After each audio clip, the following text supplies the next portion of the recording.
नर्मदे हर, नर्मदे हर, नर्मदे हर। सभी मैया भक्तों को, मैया प्रेमियों को, परिक्रमा वासियों को मेरे चरण स्पर्श। अभी जितने भी परिक्रमावासी परिक्रमा करने के दौरान ये वीडियो सुन रहे हैं, उनको मेरा सादर प्रणिपात। बहुत अच्छा काम आप लोग कर रहे हो। और हम लोग करके आए परिक्रमा। मेरा नाम आपको शायद मालूम होगा, संतोष कुलकर्णी नाम है मेरा। प्यार से लोग मुझे संतोष कुलकर्णी कहते हैं। तो ये 49वें भाग में आप सब सज्जनों का, देवियों का स्वागत। शीर्षक देख के आपको क्या लगा? भूत पिशाच निकट नहीं आवे, महावीर जब नाम सुनावे। सही है। तो महावीर मतलब एक हनुमान मंदिर की कहानी मैं बताने जा रहा हूँ। हनुमान मंदिर कहाँ पे है वो प्रश्न आता है। तो हनुमान मंदिर जो है वो है दुर्जनपुर। अब ये दुर्जन नाम आपने कहाँ पे सुना?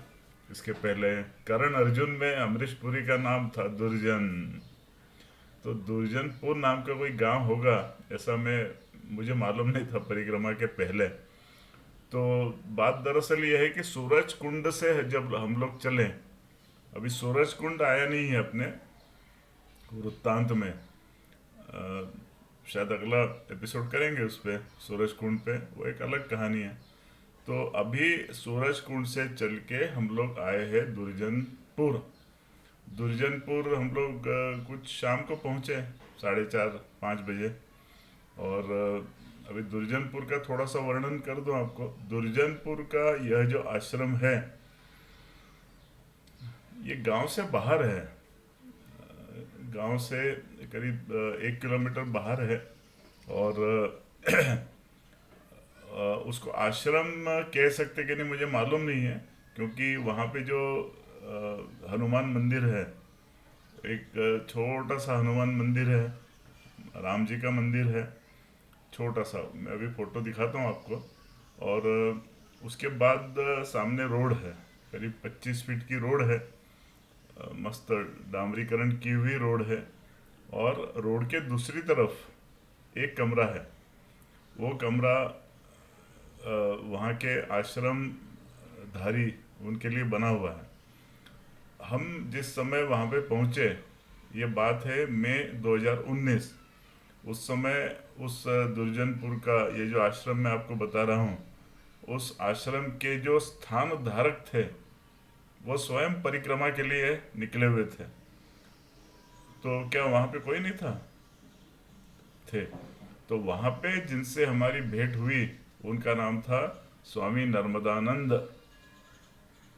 और स्वामी नर्मदानंद स्वयं पिछले अनेक वर्षों से परिक्रमा में है, मतलब थे जिस समय हम भेंट की उनसे।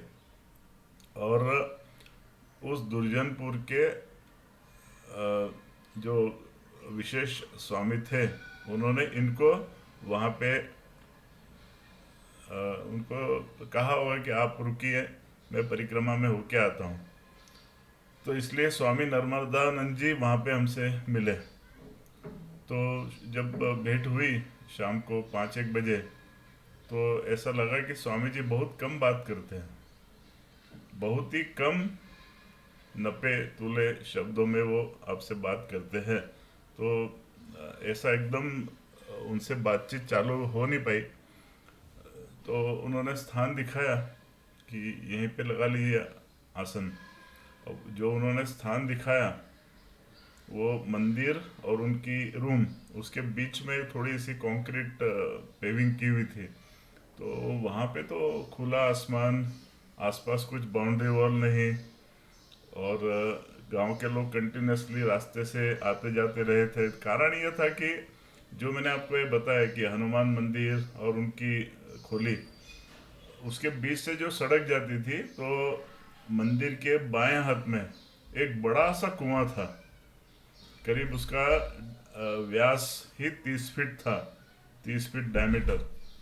और गांव के सारे लोग वहां से आके पानी लेके जाते थे, क्योंकि मैंने आपको बताया कि हालांकि मैया समीप है, लेकिन ये मंडला, दिंडोरी, इन गांव में वाटर डिस्ट्रीब्यूशन सिस्टम कहिए या हैंडपम्प में पानी नीचे तक काफ़ी नीचे होने की वजह से लोगों को इस प्रकार के कुओं पे निर्भर रहना पड़ता है।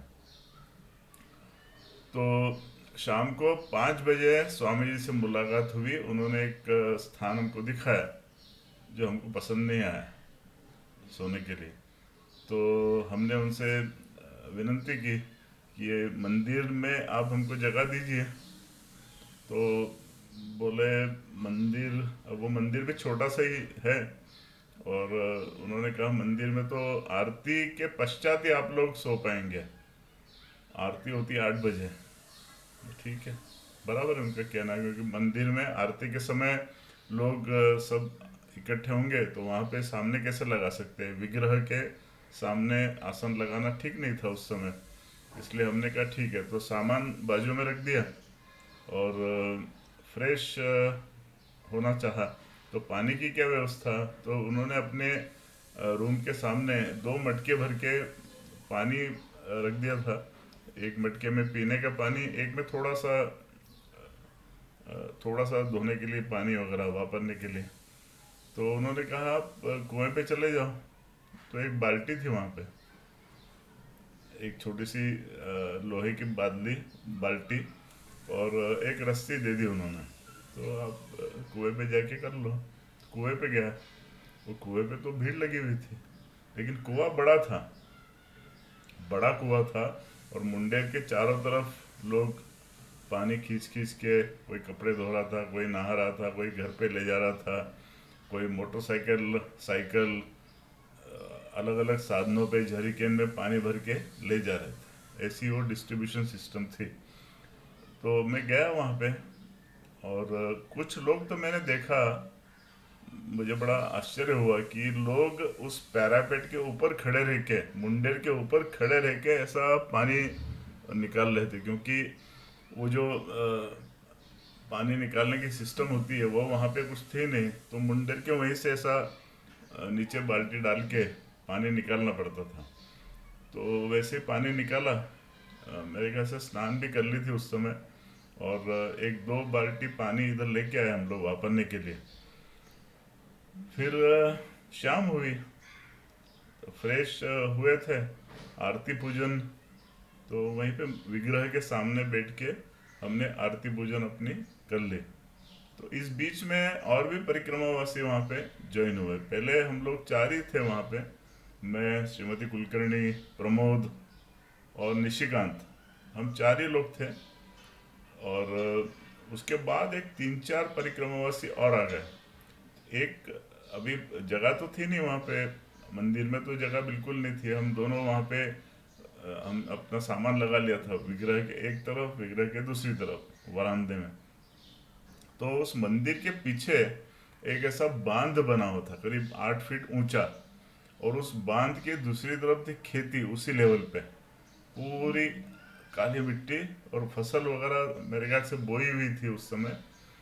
और तो एक परिक्रमावासी तो महाराज, वो बांध के ऊपर चढ़ के उन्होंने अपना आसन लगा लिया।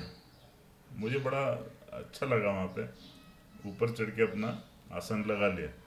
और कुछ और जो 4-5 लोग आए थे, उन्होंने उनकी महाराज की कुटिया के सामने अपने आसन लगा लिए। ऐसे कुल मिला के 8-10 लोग हम लोग हो गए थे। तो फिर श्रीमती कुलकर्णी और प्रमोद और वो महाराज, ये तीनों ने बैठ के उनके कमरे में बाहर की तरफ चूल्हा था, वहाँ बैठ के मस्त रोटियां सेकी। और दूसरे एक परिक्रमा से भाई साहब थे, उन्होंने बाहर चूल्हा जलाया और वहाँ पे सब्जी बनाई, आलू, बैंगन, टमाटर, मस्त ऐसी सब्जी, बाहर खुले आसमान में चूल्हा जला के वहाँ पे सब्जी बना ली। आरती वगैरह हुई, उसके बाद रात में हमने 9-9:30 बजे भोजन प्राप्त किया। अभी हर परिक्रमावासी, मतलब मुझे तो कम से कम रात को सोने के पहले कल सुबह डोलडाल के लिए कहाँ जाना है वो व्यवस्था करके रखनी पड़ती थी। एटलीस्ट प्लानिंग करके रखना पड़ता था कि सुबह उठ के इधर जाना है, इधर जाना है।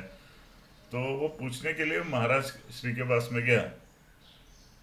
तो शुरू में मैंने आपको बताया कि बहुत ही नपे तुले शब्दों में बताते थे, लेकिन बाद में पता नहीं, शायद अभी हमसे मिलके एक 3-4 घंटे हो चुके थे, तो वार्तालाप काफ़ी शुरू हो गया। तो उनसे मैंने पूछा कि महाराज सुबह डोलडाल के लिए कहाँ जाना। तो उन्होंने बताया कि ऐसा करो, वो मंदिर के पीछे जो बाड़ है, जैसे बांध बना हुआ है, उसके पीछे खेत है, उस खेत में आप दूर निकल जाना। तो वो पहले तो वो बांध के ऊपर चढ़ना, तो वहाँ पीछे एक ऐसा बड़ा बरगद का पेड़ था, उस बरगद के पेड़ को पकड़ के उस बांध पे चढ़ना और वो खेत में उतर के जाना। तो मैंने हाथ जोड़ के बोला, महाराज मैं तो चला जाऊंगा, लेकिन साथ में श्रीमती जी है, उनके लिए कुछ बताइए।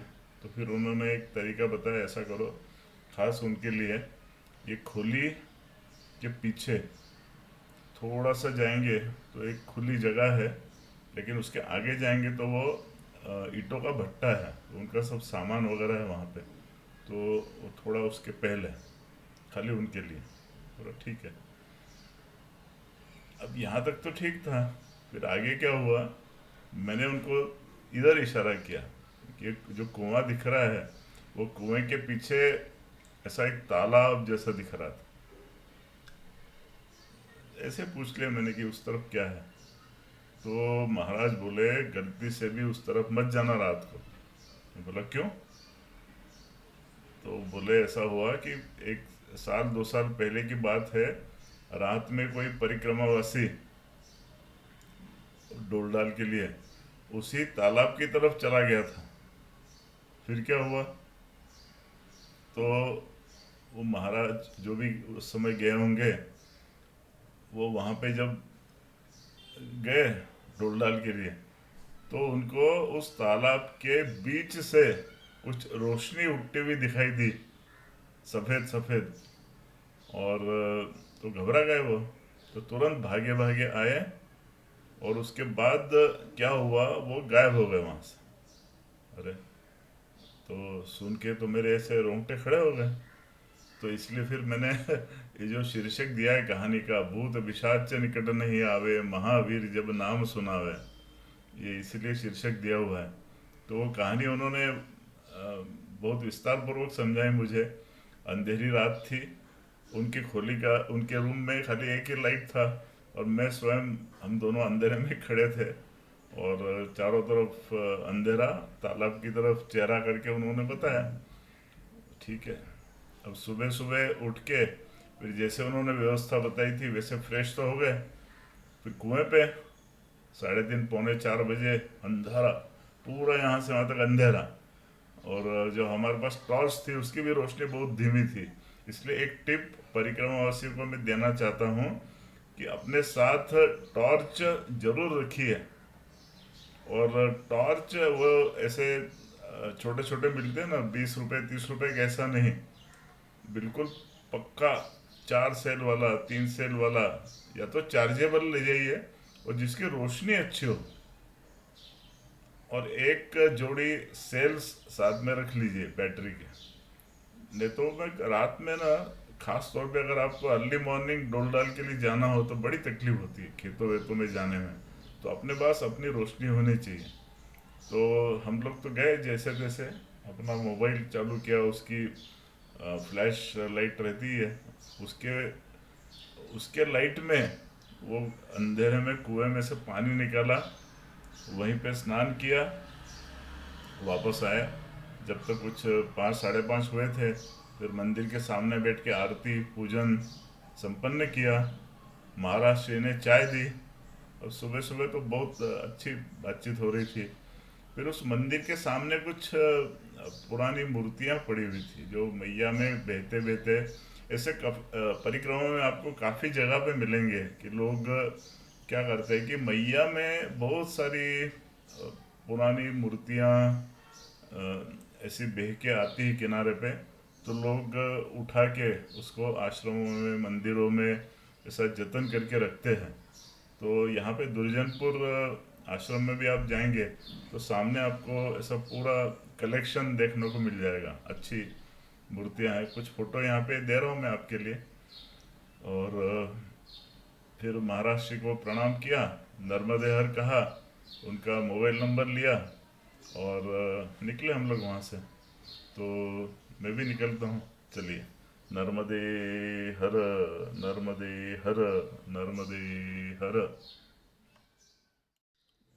ये देखिए, ये पीछे आपको मंदिर दिख रहा है, वहाँ पे एक सज्जन पुरुष बैठे हुए हैं, वहाँ पे दंड जो रखा हुआ है वो मेरा है। हाँ, इस एंगल से देखिए आप, तो आपको ये दोनों मंदिर दिख जाएंगे। एक राम जी का मंदिर है और एक हनुमान जी का है। उस मैंने अभी बताया आपको, मंदिर के पीछे खेत और उसकी वो बाढ़ दिख रही है, और पीछे का वो पेड़ भी दिख रहा है बहुत भारी।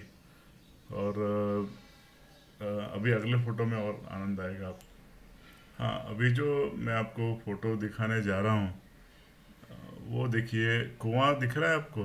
वो कुएं पे से, वो देखो, कुएं की मुंडेर पे खड़े रह के एक बालिका पानी निकाल रही है। ये तो बहुत ही अद्भुत दृश्य है। मैं तो वो मुंडेर के पास भी 1-1.5 फीट दूर खड़े रहता हूँ। और ये देखिए, ये एक फोटो दिखा रहा हूँ मैं। ये सब मैया जी के बहाव में बह के आए हुए विभिन्न मूर्तियाँ है, विग्रह है, जो उन्होंने संभाल के एक तरफ रखी हुई है। और जब वहाँ से चल रहे थे तो ग्रुप फोटो निकालना जरूरी है। तो देखिए, सबसे बाईं तरफ श्रीमती कुलकर्णी, फिर प्रमोद, निशिकांत जोशी, स्वामी नर्मदानंद जी, और इसके बाद मैं, संतोष कुलकर्णी। तो ऐसा हुआ कार्यक्रम। तो नर्मदे हर, नर्मदे हर, नर्मदे हर।